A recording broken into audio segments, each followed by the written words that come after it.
Daaglikse brood, asseblief, Here, ons tema. Daaglikse brood, jawel, dit laat ons dink aan die Ons Vader gebed, die heel grootste gebed wat daar nog ooit gebid is. Ons almal ken dit. En loshande is die belangrikste bede in die Ons Vader.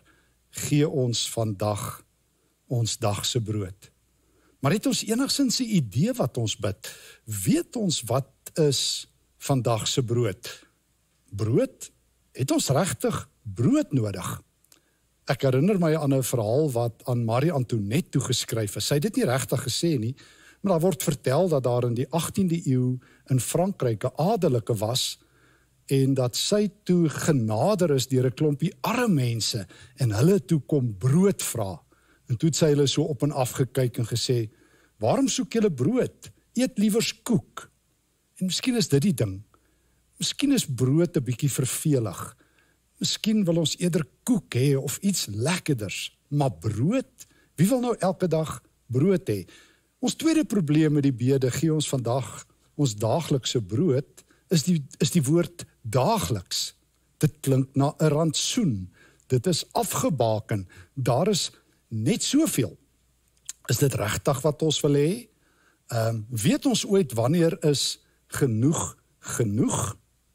Ek dink nie so nie. Ek onthou hulle het een keer vir die bekende Rockefeller, die groot Amerikaanse miljardêr, gevra, wanneer is genoeg? Toe sê hy, just one more dollar.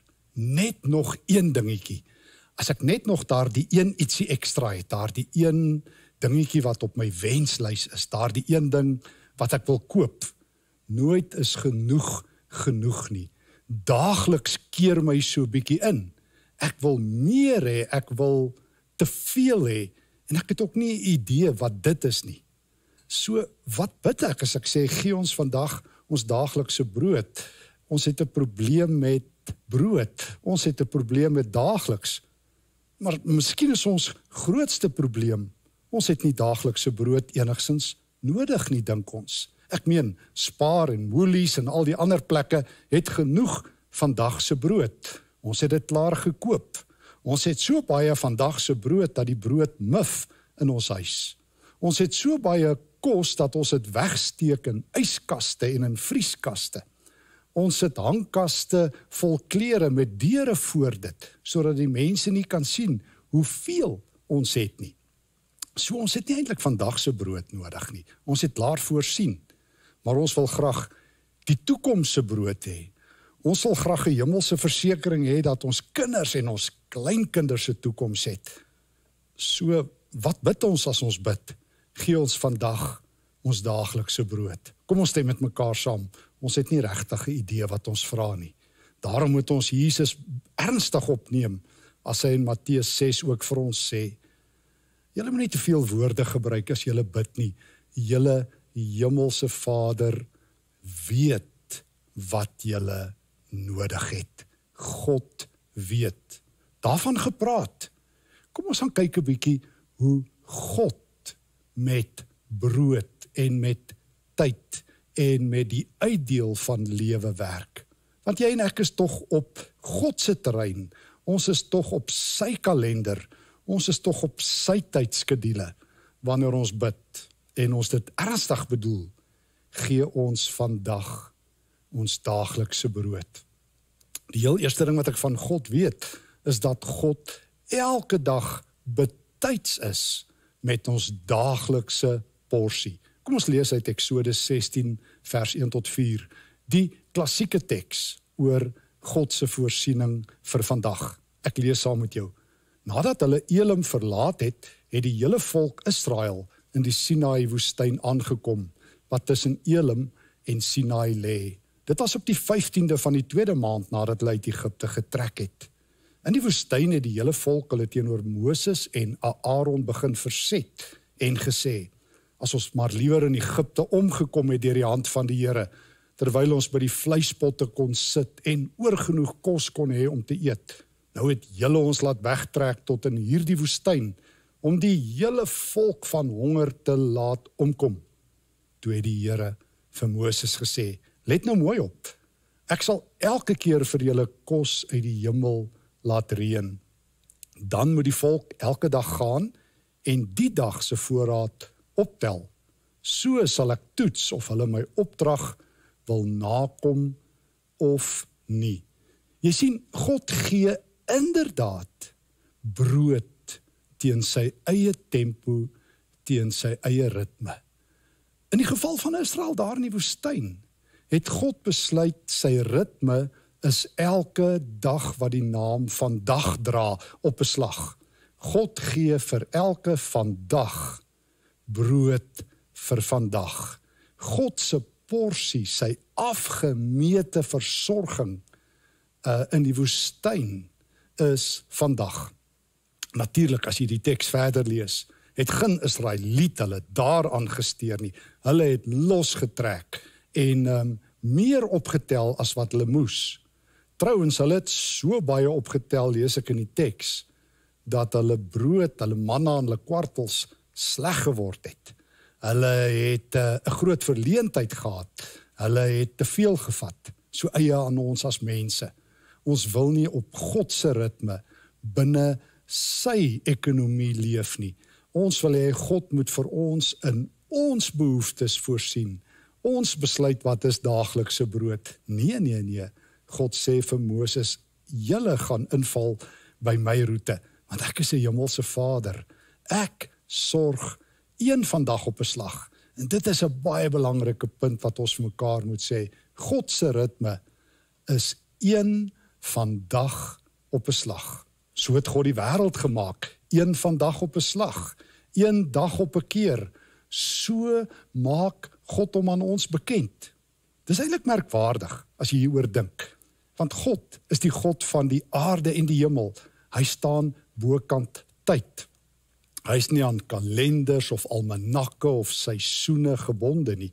Hy lewe bokant dit, voor dit. Hy is ewig. En tog kies hierdie God, wanneer hy hom aan ons bekend maak, om binne ons tyd, met ons soort tydsmetings en ons soort kalenders te werk. En daarom sê God, ek loop met julle die pad, een vandag op 'n slag. Een vandag op 'n slag. Dit is my ritme.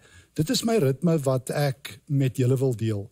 Daarom het God, toe hy die aarde en die hemel gemaak het in die spoed van een dag op 'n slag, het God ook gekies in die tuin in Genesis 3 om teen die spoed van mense te kom loop. God moes letterlik leer loop. Tot en met die eerste mense het God teen ewigheidsspoed geleef, maar nou het God tyd gemaak.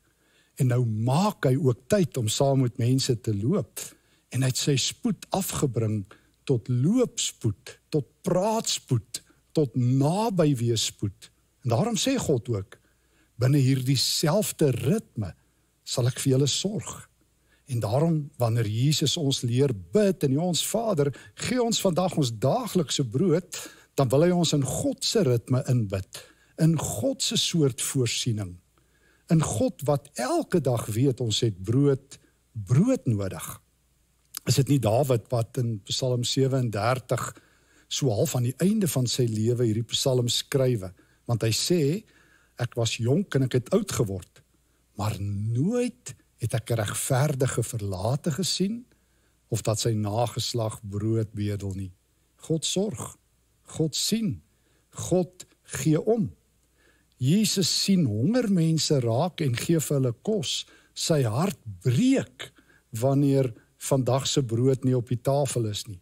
Jesus het bedoel dat vandag se brood elke dag vir vandag genoeg sal wees. En die wete wat jy en ek het, God nooi ons in sy ritme, in sy ekonomie, in sy versorging in. Hy sal nooit laat wees met sy afspraak met vandag nie. Hy sal nooit te laat opdaag met brood nie. Hy sal vandag se brood vandag gee. Is dit hoekom Jesus in die bergrede ook in Matteus 6 sê, dat ons nie soos klein gelowiges moet wees, wat vir ons stokflou kommer oor brood en kos en klere en al hierdie dinge nie. Hy sê dit is klein gelowiges wat sulke dinge doen. Ons het 'n hemelse Vader wat weet Hy weet ons is honger. Net soos jy en ek as ouers en grootouers weet om vir ons familie kos te gee, weet God, ons het brood nodig en klere nodig. En hy sal dit voorsien. En hy sal dit voorsien vandag. En hy het, kom ons sê weer vir mekaar, hy het so ruim voorsien, dat ons almal 'n yskas of 2 in ons huis het, om seker te maak dat vandag se brood nie sleg word nie. Ons het so baie klere dat ons dit in hangkaste wegbêre, want ons kan dit nie alles vandag opdra nie. God het in oorvloed voorsien. Hy het meer as brood gegee. Baie van ons kan selfs nou en dan pudding eet. Baie van ons kan selfs nou en dan, soos die Engelse sê, second sê by 'n ete. So het God voorsien. Hy is ons Vader in die hemel. Hy tel die hare op ons kop. Hy ken ons hongerpyne. Hy weet wanneer ons brood nodig het. Ons kan hom vertrou met elke dag wat die naam vandag dra. Daarvan gepraat. Vandag is die Here se dag. Kan ek dit weer sê? Vandag is die Here se dag. Hoor net hoe skryf Paulus oor God se nuwe vandag ritme. Ek lees saam met jou 2 Korintiërs 6 vers 1 tot 2. As medewerkers van God doen ons 'n beroep op julle om te sorg dat julle die genade van God nie te vergeefs ontvang het nie. Hy sê, op die regte tyd het ek jou gebede verhoor en op die dag van redding het ek jou gehelp. Kyk, nou is dit die regte tyd. Nou is dit die dag van redding. Sjoe, wow, is dit nie aangrypend nie? Ek moet sê, die kerk is nogal 'n plek van uitgestelde betekenis. Laat ek verduidelik. Wie weet hoeveel keer as ek hoor hoe gelowiges praat oor die Here se werk, dan praat hulle in toekomstige taal. As iemand 'n profesie of 'n skrifwoord van die Here ontvang het, dan gaan dit altyd nog iewers vorentoe gebeur. Jy weet, die Here het 'n groot plan vir jou lewe. Die Here wil iets groots met jou doen. Maar dit is nooit hier nie. Dit is soos mooi weer en goeie weer, dis altyd elders, lyk vir my. En wanneer mense praat oor die Here se beloftes, gaan dit altyd eers in die toekoms vervul word. En wanneer mense oor groot woorde praat soos herlewing, is dit ook nie hier nie. Dit wag altyd in die toekoms. Daar is soveel hekkies wat ons altyd in die kerk moet oorkom. As ons meer gehoorsaam is en meer bid en meer vas en meer dit doen en meer dat doen, dan sal die Here in die toekoms iets anders doen. So hoor ons. Soos ek altyd vir myself sê, tot vervelings toe al gesê het, dit klink asof almal lewende dreigemente is in die kerk. Ons dreig, ons gaan nog iets doen. Die Here moet nou net daai beloftes waarmaak. Hy moet nou net daai profetiese woord laat gebeur. Hy moet nou net daai herlewing stuur. Dan gaan ek losbreek en iets vir die Here doen. Soos iemand een keer vir my gesê het, hy is tans nou baie besig, maar as hy aftree, dan gaan hy nou beskikbaar wees om vir die Here te leef. Toe sê ek vir hom, nee, jy verstaan die Here verkeerd. Vandag is God se dag. Vandag is die dag waar God wil handel. God is haastig. Hy wil vandag iets doen. Weet jy, dis daar in Johannes 4, daar waar Jesus by die put in Samaria met die Samaritaanse vrou praat, jy ken daai teks. Dan praat Jesus met sy disippels ook, dan sê hy vir hulle, hy sê, en dan haal hy 'n spreekwoord aan, van die mense wat gesê het, jy weet, dis nog 5 maande, dan is die koring op die lande ryp. Dan sê Jesus, dis nou reeds ryp. So Jesus vat 'n bekende spreekwoord, waar die mense gesê het, ag, toe maar, môre is nog 'n dag. Moenie so haastig wees nie, gee die lande nog 5 maande kans. Dan sê Jesus, op my diensbeurt het ek nie sulke tyd nie. Ek is haastig, ek is dringend, die son trek water, ons het net vandag. Gister is verby, môre is 'n dag of 'n nagreis ver, maar vandag het ons, vandag is die dag van die Here. Paulus sê, kyk, nou is dit die tyd van die Here. Jesus deel hier dieselfde dringendheid met die vrou ook daar by die put in Johannes 4. Hy sê vir haar, kyk, daar kom 'n tyd en dis nou hier, dat mense God in gees en in waarheid sal aanbid. Die uur het gebreek. Ons het nie uitgestelde betekenis nie. Ons kan nie sit en wag nie. God sê, ek gee vandag vir jou vandag se brood. God sê, ek is vandag gereed om jou gebed te verhoor. In elk geval, wat staan in die pad? Hoekom kan ons nie na onsself as geseëndes verwys nie? Paulus skryf in Efesiërs 1, vers 3, Christus het ons reeds geseën met elke geestelike seëning wat in die hemel is. Die Here het reeds sy goedheid in oormaat op ons uitgestort. Wat het ons nog nodig? Waarvoor sit ons nog by 'n rooi verkeerslig? Ek herinner myself altyd, op Christus se pad is daar geen rooi verkeerslig nie. Daar is net 'n groen lig. En ons het geen trierad nie. Ons het net 6 ratte vorentoe. Wanneer daar wel 'n rooi lig is, dan stop jy laat jou geestelike ligsakke uitkom of iets. Maar 'n Christen is geroep om proaktief in vandag, met vandag te lewe. Ons het net vandag. Dit gryp my altyd so in die hart dat die ou Jode of baie ou Jode elke dag as 'n afgeronde eenheid van lewe gesien het. In 'n sekere sin het hulle gesê as jy gaan slaap, dan kan net God jou weer wakker maak. Daarom moet jy die tyd uitkoop, soos Paulus vir die Efesiërs sê. Daarom moet jy die dag gryp, carpe diem, soos ons graag vir mekaar sê. Môre gaan nie anders wees nie. Jy besluit. Jy het vandag se brood. God sê vandag is die regte dag. Vat voor. Paulus sê ook, vandag is die Gees se dag. 2 Korintiërs 4 vers 16 is 'n kanon van 'n teks. Hoor net, Paulus skryf vir die Korintiërs. Om hierdie rede word ons nie moedeloos nie. Al is ons uiterlik besig om te vergaan, innerlik word ons van dag tot dag vernuwe. Ek moet erken, toe ek hierdie teks die eerste keer gelees het ek vir myself gesê, hoekom het niemand my dit ooit vertel nie? Hoekom het niemand ooit vir my gesê, die Gees begin elke dag oor en voor met my nie? Daarom het ek dit al baie vir myself gesê en al baie kere gepreek. Paulus sê, al gaan ek uiterlik so bietjie af. Ag, en kom ons wees eerlik, ons kan daarom so nou en dan ook agterkom. Ons raak miskien soos wat die jare aangaan, klein bietjie stadiger, ons geheue raak nie, is so bietjie minder flink. Maar die Here sê, hoor hier, die teenoorgestelde gebeur binne in jou. Jy word elke dag vernuwe. Christus wat in die taal van 2 Korintiërs 5 ons elkeen 'n nuwe skepping gemaak het. Christus wat ons van kop tot tone nuut gemaak het, is ook besig om deur sy Gees elke dag nuut in ons te begin. Ons moet dit hoor. God se daaglikse brood sluit in, hy sal vandag sorg wat ons kry, wat ons fisies nodig het. God se daaglikse versorging beteken vandag is die ideale dag vir die Here in ons lewe. God se daaglikse bemoeienis beteken, ek maak jou elke dag ook nuut.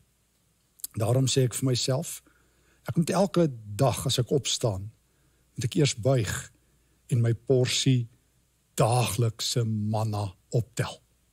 My selfoon is nie my eerste teiken wanneer ek wakker word nie.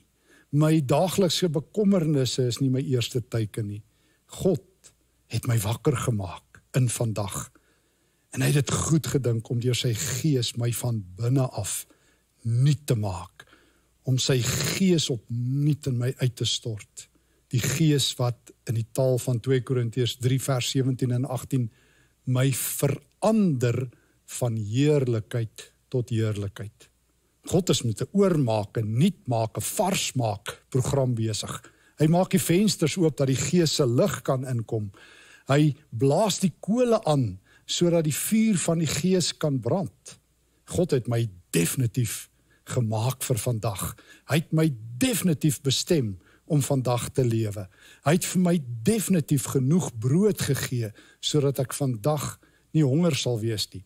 Hy weet wat ek nodig het, maar hy weet ook dat ek hom nodig het, dat ek hom brood nodig het, dat ek sy Gees se krag nodig het.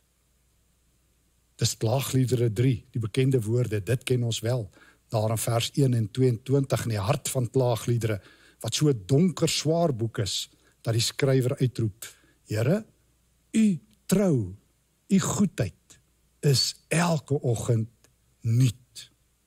Die skrywer van klaagliedere het dit ook geweet, al is die lewe rondom hom seer en swaar en moeilik en al verstaan hy niks, hy verstaan een ding, God se een vandag op 'n slag versorging. Hy verstaan wat dit beteken om te vra, Here, gee ons vandag ons daaglikse brood. Dit beteken ten minste, ons het nie 'n idee wat ons bid nie, maar ons vertrou God daarmee. En hy het opgedaag elke vandag tot vandag toe. En hy is vandag weer getrou. God sê, vandag is die dag. Vandag is die dag van redding. Vandag is die dag dat my gees in jou sal werk. Vandag is die spesiale dag van die Here. Daarom, kom ons vra vir die Here, gee ons vandag ons daaglikse brood en ons vertrou hom en ons leef in vandag. Kom ons bid. Dankie Here dat u die groot versorger is, dat u by ons is van tyd tot in ewigheid. Dankie dat u opgedaag het by vandag. Dankie vir vandag se porsie brood, vir vandag se nabyheid, vir die teenwoordigheid van die Heilige Gees in ons lewe vandag. Ons prys u vir hierdie dag, die Here se dag. Amen. Ontvang die Here se seën en gaan lewe vandag en elke ander vandag wat die Here vir jou gegee het in sy vrede.